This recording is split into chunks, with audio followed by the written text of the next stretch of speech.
ये आकाशवाणी रायपुर है। छत्तीसगढ़ी समाचार बुलेटिन के संग प्रथा शर्मा के जय जोहार। अब सुनाओ आज के प्रमुख समाचार।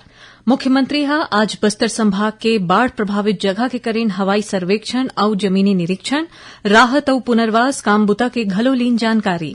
देश भर में चलैया साक्षरता सप्ताह आज ले शुरू। प्रदेश में होही कतकोन कार्यक्रम। 8 सितंबर अंतर्राष्ट्रीय साक्षरता दिवस में होही समापन। और प्रदेश में मानसून एक घाव फेर होइस तेज। मौसम विभाग के अनुसार काली ले 4 सितंबर तक कतकोन जगह में होही भारी बरसा। अब समाचार विस्तार ले। मुख्यमंत्री विष्णुदेव साय आज बस्तर संभाग के बाढ़ प्रभावित जिला दंतेवाड़ा और बस्तर के हवाई सर्वेक्षण और जमीनी निरीक्षण करें। संगे संग ओमन राहत और पुनर्वास काम बूता के जानकारी घलो लीन।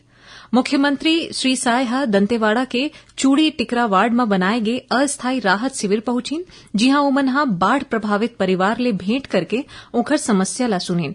मुख्यमंत्री ए शिविर में भरपूर खाना, साफ पानी और सुरक्षित रहे के जगह के व्यवस्था करे के निर्देश दीन। श्री साय यहां लगाए गए स्वास्थ्य शिविर में घलो पहुंचीन और दवाई के उपलब्धता, डॉक्टर के तैनाती और मरीज मन ला दे जात प्राथमिक स्वास्थ्य सेवा के जानकारी घलो लीन। मुख्यमंत्री श्री साय बाढ़ के सेती टूटे पुल ला घलोक देखीन और ओ जगह के आए जाए के व्यवस्था और ओला फेर ले बनाए के काम के जानकारी लीन। उमन अधिकारी मन ला प्रभावित गांव में रद्दा, बिजली और पिए के पानी जैसे जरूरी सुविधा ला जल्दी ले जल्दी दे के बात करीन। उमन किहिन है कि राहत और पुनर्वास के काम में कोनो भी प्रकार के लापरवाही बर्दाश्त नहीं करे जाही। अपन बस्तर दौरा में मुख्यमंत्री दंतेवाड़ा में अधिकारी मन के बैठका घलोक लीन। मुख्यमंत्री किहिन कि बाढ़ ले प्रभावित हर एक परिवार तक बेरा राहत मदद पहुंचाना राज्य सरकार के सबले बड़का प्राथमिकता है और एखर बर सबो स्तर में संवेदनशीलता और तत्परता बड़ जरूरी है। देश भर में चलैया साक्षरता सप्ताह आज ले शुरू हो गए है, जेकर चलत प्रदेश में कतकोन कार्यक्रम आयोजित करे जाही। केंद्रीय शिक्षा मंत्रालय के निर्देश के अनुसार सबो बर शिक्षा में आधारित योजना, उल्लास नव भारत साक्षरता कार्यक्रम और राष्ट्रीय शिक्षा नीति के अनुरूप इस साक्षरता सप्ताह ला मनाए जाते। राज्य साक्षरता मिशन प्राधिकरण के अधिकारी मन बताइन कि कार्यक्रम के चलत आज ले मोबाइल ऐप में पंजीयन बर विशेष अभियान और शिक्षा स्वयं सेवक मन के नामांकन शुरू हुए है। काली ले कार्यशाला, सेमिनार और वेबिनार के माध्यम ले नवा भारत साक्षरता कार्यक्रम बर जागरूकता बढ़ाई जाही। 3 सितंबर के पंचायत स्तरीय बैठका, माई लोगिन और किसान मन के संग साक्षरता संवाद आयोजित हुई। ऐसने 4 सितंबर के रैली, नाटक और गीत के माध्यम ले लोगन मन ला साक्षरता के महत्व ला बताए जाहे। फिर 5 सितंबर के शिक्षण सामग्री के प्रदर्शन और 6 सितंबर के वाद विवाद, भाषण जैसे प्रतियोगिता होना है। तउहे 7 सितंबर के रेडियो जिंगल, लघु फिल्म और महिला साक्षरता ऊपर विशेष कार्यक्रम आयोजित होना है। और आखिरी दिन 8 सितंबर के अंतर्राष्ट्रीय साक्षरता दिवस के मौका में जिला स्तर में मुख्य कार्यक्रम होही, जेमा जनप्रतिनिधि, साहित्यकार, शिक्षक और पढ़इया लइका मन भाग लिही। प्रदेश में औषधि और पुलिस विभाग कोती ले नशीला दवाई के अवैध व्यापार के खिलाफ में बड़का कदम उठाए जाते। हाल ही में कतकोन जगह में बड़का मात्रा में प्रतिबंधित दवाई ला जब्त करके आरोपी मन ला पकड़े गे रहीस। कबीरधाम जिला के पंडरिया में प्रतिबंधित दवाई के 200 ठीन पत्ता ला जब्त करेगिस, तउहे रायपुर में कोडिन फास्फेट मिले दवाई के अवैध बिक्री ऊपर कार्रवाई करत हुए 2 झीन मनखे ला हिरासत में ले गई है, जिकर कराले 120 नग दवाई पाए गे रहीस। गरियाबंद जिला के कोपरा में एक दवाई दुकान में प्रतिबंधित नशीला दवाई के खरीदी बिक्री रिकॉर्ड में गड़बड़ी पाए जाए में दुकान संचालक के खिलाफ कार्रवाई करेगिस। फिर इही बीच औषधि विभाग कोती ले नशा के खिलाफ जागरूकता अभियान घलो चलाए जाते। बेमेतरा में औषधि और महिला व बाल विकास विभाग कोती ले एक ठिन कार्यक्रम करके लोगन मन ला नशा से दूर रहे बर बोले जाते। एकर अलावा कोंडागांव, जांजगीर चांपा, बिलासपुर और राजनांदगांव में घलो औषधि निरीक्षक मन कोती ले स्कूल में जागरूकता कार्यक्रम करके जवान लइका मन ला नशा ले दूर रहे के शपथ दिलाए गए।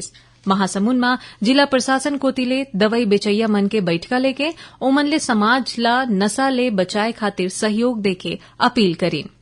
छत्तीसगढ़ी समाचार बुलेटिन आप मन आकाशवाणी रायपुर ले सुनत हौ। छत्तीसगढ़ के खबर ले है आपकी वास्ता और खबर के विश्वसनीयता ले है हमर वास्ता।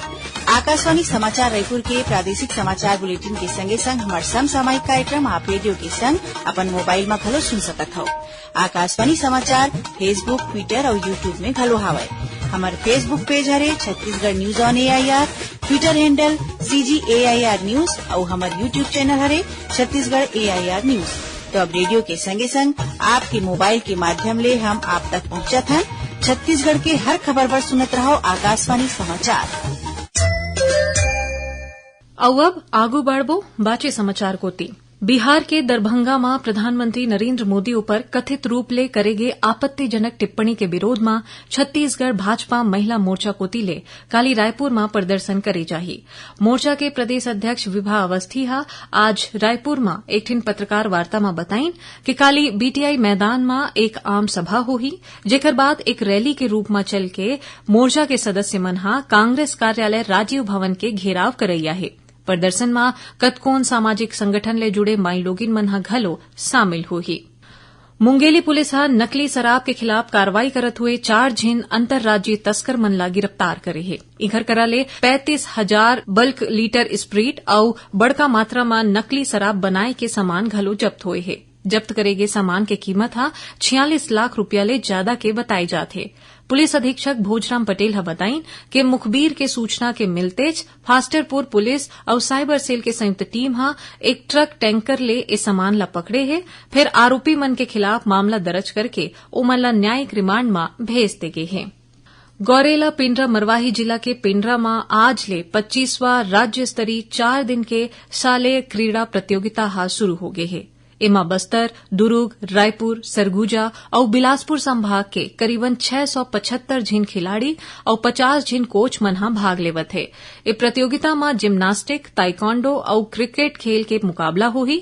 आज शुभारंभ के मौका में सबो खिलाड़ी मन हा बढ़िया मार्च पास्ट करत हुए लोक नृत्य के सुघ्घर प्रस्तुति दिन। ए प्रतियोगिता के समापन हा 4 सितंबर के होवैया है। उन्हें कोंडागांव में चलत 25वां राज्य स्तरीय शालेय क्रीड़ा प्रतियोगिता हा रंगारंग सांस्कृतिक कार्यक्रम के संग पूरा होइस, जेमा ओवरऑल चैंपियनशिप के खिताब ला बस्तर जोन हा जीते है। फुटबॉल और मलखम्ब में बस्तर जोन के खिलाड़ी मन अव्वल रहें त उन्हें तीरंदाजी के तीनों आयु वर्ग में बिलासपुर जोन हा बाजी मारे है। रायपुर जोन हा दूसरैया स्थान में रहें। ए प्रतियोगिता में प्रदेश भर के सबो 5 ठिन संभाग के 800 ले ज्यादा खिलाड़ी मन हा भाग लीन है। और अब पेश है मौसम के हाल। प्रदेश में मानसून हा एक घाव फेर तेज हो गए है। मौसम विभाग के अनुसार काली ले 4 सितंबर तक बिलासपुर, रायपुर और दुर्ग संभाग के कतकोन जिला के कुछ एक जगह में भारी वर्षा और 1-2 जगह में अति भारी वर्षा होए के संभावना है। उन्हें काली प्रदेश के ज्यादातर जगह में हल्का ले मध्यम वर्षा होए या फिर गरज चमक के संग बूंदाबांदी हो सकत है। फिर काली 1-2 जगह में गाज घरो गिर सकत है। भारी वर्षा के मुख्य क्षेत्र बिलासपुर और रायपुर संभाग के पूर्वी जिला संभावित है। राजधानी रायपुर में आज मझनिया के बाद कतकोन जगह में तेज वर्षा हुईस। यही बीच सुकमा जिला के तेलावर्ती गांव में भारी वर्षा के चलत एक झिन जवान लइका हा सबरी नदी के तीर में फंस गए रहीस, जेकर जानकारी लगतेज पुलिस और CRPF के टीम हा मौका में पहुंचिन और करीबन 12 घंटा के रेस्क्यू ऑपरेशन के बाद ओला भारतीय वायुसेना के हेलीकॉप्टर की मदद ले सुरक्षित बचा लेगीस। ओटी डोंगरगढ़ विकासखंड के कोलेन्द्रा और ठाकुर टोला गांव के बीच उफनत नाला के तेज बहाव में काली एक झिन जवान लइका हा बोहा गे रहीस, जेकर बाद बहुत मुश्किल ले पुलिस और गांव के रहिया लोगन मन हा मिलके ओकर शव ला बरामद करीन है। आखिर में प्रमुख समाचार एक घाव फेर।